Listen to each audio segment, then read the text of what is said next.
Welcome back to the Rory Talks Football channel, your daily Arsenal news, updates, debates and my opinions. If you're new to the channel, please do subscribe. Bottom right hand corner, we're on our way to 4,100 subscribers. I am back.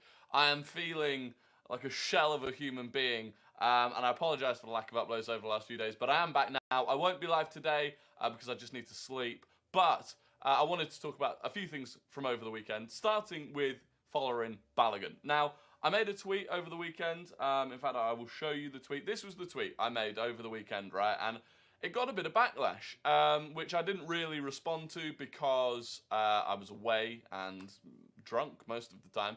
But basically, following Balogun posted this image, right? And I just don't think it's very professional. I don't think it's very classy. And I didn't particularly like it. Now, the basis of the graphic that was made by Transfer Market was to say, look, I'm the most valuable US player in the world at 30 million euros. Now, first of all, 30 million euros is basically half of what Arsenal actually want for him.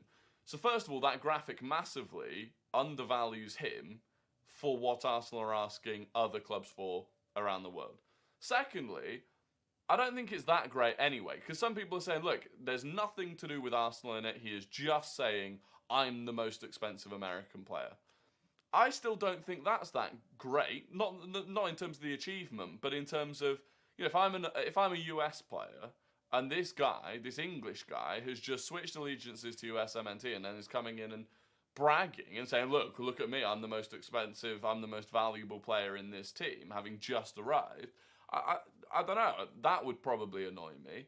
It's like, I have no issue with arrogant players. Although Arsenal's current squad is almost entirely humble players, I have no issue with arrogant players, but flex goals, flex achievements, flex being the youngest, you know, what was he, the second highest scoring under-21 player last season, flex those sorts of things, no problem at all. But I just feel like, for me, this was not particularly, like I said, classy. And the other part of it is that, and some people saying that this was just about saying he's the most expensive USMNT player. But I don't think it was. If you're honest, you don't think it was. I think it's quite naive to say that. And, you know, clearly he's saying I'm on the market. That, you know, you're literally putting up, this is my market value to everyone. And by the way, he's taken everything to do with Arsenal out of all of his social media. So he clearly is pushing for a move. He's undermining Arsenal's value of him because he's effectively suggesting, look, you can come and get me for 30 million euros when Arsenal want 50 million pounds. And I just don't think it's necessary. I really don't think it's necessary to make these sorts of public... I find it quite embarrassing, is what I do. I find it quite embarrassing. And look, loads of people fired some abuse of me. People saying that I was only doing it because he's American. You know, I've never said anything against Matt Turner, who's also American. People think I was doing it because I'm racist, which is just bizarre. But anyway, ultimately for me, Balogun needs to go this summer because I just don't think he's good enough. And that's what I say in the tweet. He's not that good to the extent that it's worth having someone who I think is quite disruptive in and around the camp. And actually, it's not just him, because I also think Eddie Nketiah is going to go. I actually think both of them are going to go. And I think both of them can go. I think we're going to see Trossard play almost exclusively centrally this season. I think you've got Gabriel Jesus, and you've also got Kai Havertz that can do that job. So ultimately, I do think following Balogun is going to leave. And that brings me on to these rumours that Chelsea are interested in Balogun. TalkSport said today Chelsea have held talks with following Balogun's representatives regarding a potential move to Stamford Bridge this summer. The Mail Online on the weekend, I think it was in the Sunday Mail or whatever they call it, Chelsea entered talks with following Balogun's agent as they join 5 clubs in the race for the £50 million rated Arsenal striker this summer. And as much as I think following Balogun should go, and will go, I don't think it should be to Chelsea. I just don't think it should be to Chelsea. Because, you know, if he goes to RB Leipzig, for example, who are also interested, and he does kick on and he scores a ton of goals and he ends up being worth 70 or 80 million, I still wouldn't be that annoyed because I think getting 50 million for him now would be good. But if he went and did that at Chelsea and was scoring goals against Arsenal and was taking them back up into the top 4, that would be frustrating. And I just don't think it's worth taking that risk. In the same way that I think they've taken a big risk by letting us have Kai Havertz. Because I genuinely do think Kai Havertz is going to kick on and perform exceptionally well for us. And on both sides of that coin, I just don't think it's worth doing. And I think you can, with 5, 6 potentially other clubs in the race for him, do you know what? Even if you take sort of, 5 million less, but you avoid him going to a direct competitor.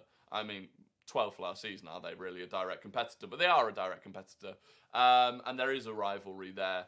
And I just don't think it's worth it. I don't think it's worth it for us to do it. Now, if Chelsea were the only team in the bidding for him, it would be a different story. But as it stands, I think we should let other teams compete and not take the risk of him going to Chelsea and becoming, a star for them. On to Jurrien Timber. This is coming from Sky today. Jurrien Timber has completed his medical ahead of his transfer from Ajax to Arsenal. The paperwork's being finalised on a long-term contract, and a formal announcement for the deal worth £38 million is expected soon. And I think Timber will be announced tomorrow. I think Declan Rice will be announced just before the weekend. The reason being, and this is coming from Ben Jacobs, Arsenal are confident everything will be finalised in time to have Declan Rice fly out for their pre-season tour of America on Sunday. So obviously the team currently have flown out to Germany.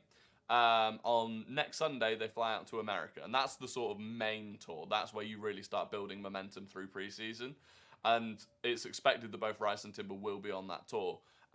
Rice is currently on holiday, which he's fully earned, because people forget Rice had less holiday than pretty much anyone else, because even the players that went and played for England or went and played in those international games, before that, they had 2.5 weeks off.